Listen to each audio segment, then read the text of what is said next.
first things first, we're going to feed the chickens. And then we're going to do some cleanup where I have not been tidy, like right here. I need to put a net on this bed and plant another row of mustards right through here. Then I'm going to move over to my bean patch, and I need to add some more sticks to my trellis that the cowpeas are growing up, and water the kiwi patch. Sonny, can I have that? Can I have my chicken food scoop back, please? He said no. He said no, ma'am. It's pretty cute, Sonny. Good boy. Yes, good job. You gonna bring it back? Oh, I forgot to put patchouli on this morning. And the yellow flies are, at least one is literally swarming around my head.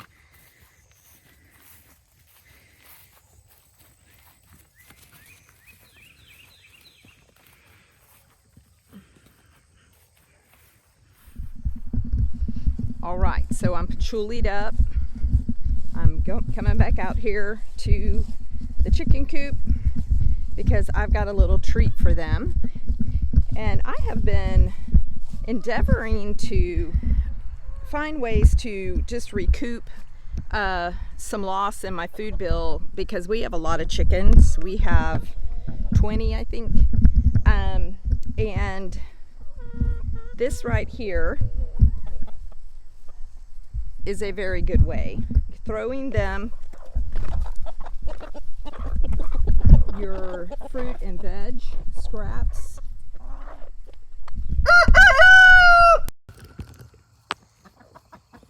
They love it. They love watermelon. They love cantaloupe, the rinds. They will eat those rinds paper thin.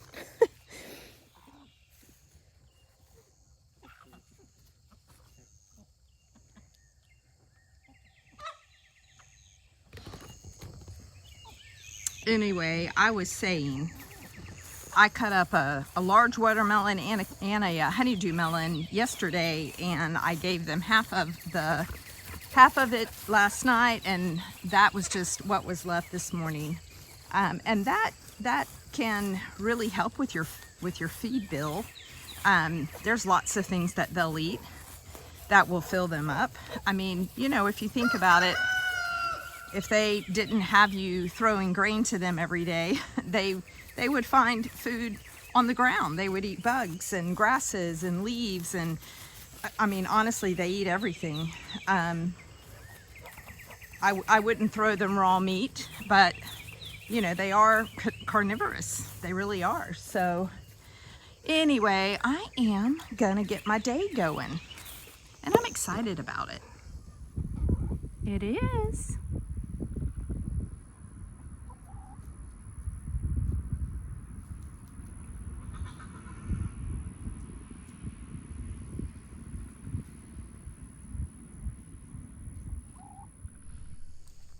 Well, I'm getting to the time of year where when I come out to my garden, I always need a basket.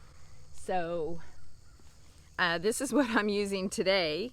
I need one with a handle, but I delegated that to something else, and so that's going to be on my grocery list. But I always come out with a basket for two reasons. I always have scissors or some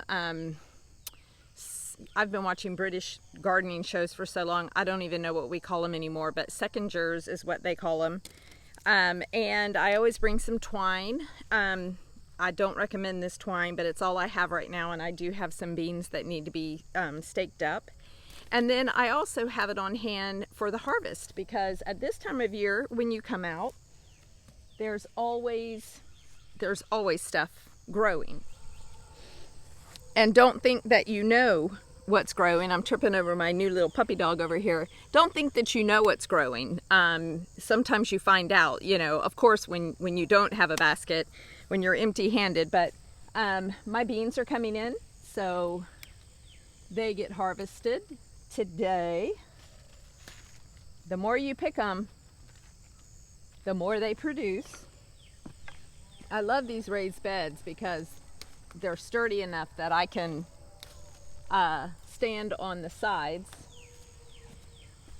and pick beans. If you're gonna have a high trellis like I have, you know, it's good to have sides that you can stand on.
Finding out that my new puppy is a dog. He likes to dig and chew and get into stuff. Oh, and get really, really muddy. So I was feeling like my garden was really getting away from me. I was just constantly finding things that needed to be done. So I decided that for the rest of the summer, I am going to tackle one bed every day. And then that way, everything will at least get attention probably once a week. And I mean, if not every bed is going to need a lot of attention, so I can do 2 or whatever. But if I at least do 1, I think it will help me to keep them under control enough that I can enjoy my garden.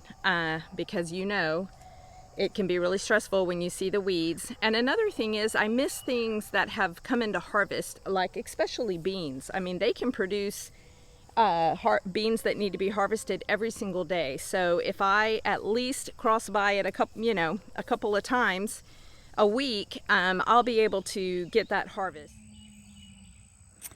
So my cowpeas are really starting to come in. They will need attention. I wait until, these are purple hull, so I wait until they get fairly purple, not 100% purple, although they probably are good. But these will start, they actually, even now, they need to be looked at every day and picked. And that will give me a continuous harvest. And I know from experience with these beans, all the way till, gosh, even the fall. I mean, you actually start to get kind of tired of them, but that's a good thing.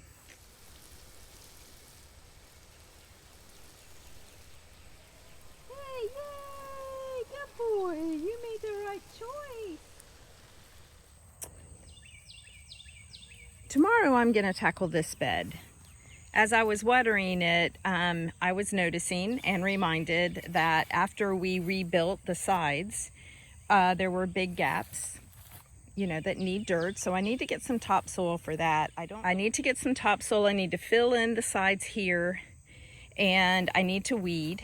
And I need to amend it because I feel like even though things aren't dying, they're not really thriving. For example, my kiwis, I planted them. They're like several weeks old now. They are getting grounded. I can tell this one over here has new growth, which is a great sign. This is actually new up here, and maybe some of this down here. and something's munching on it. So that's a good sign. That means they're getting rooted, they're alive, and the raspberry is actually doing really well. Ooh.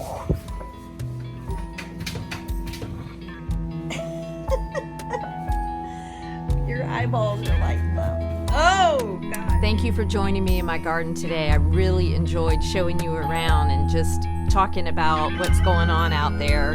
And I hope you enjoyed meeting Sonny. We are so delighted to have him in our life. He has already exceeded our expectations. I'm looking at him. He's such a good little puppy dog. And I hope that you'll join me here next time. I look forward to seeing you. Bye.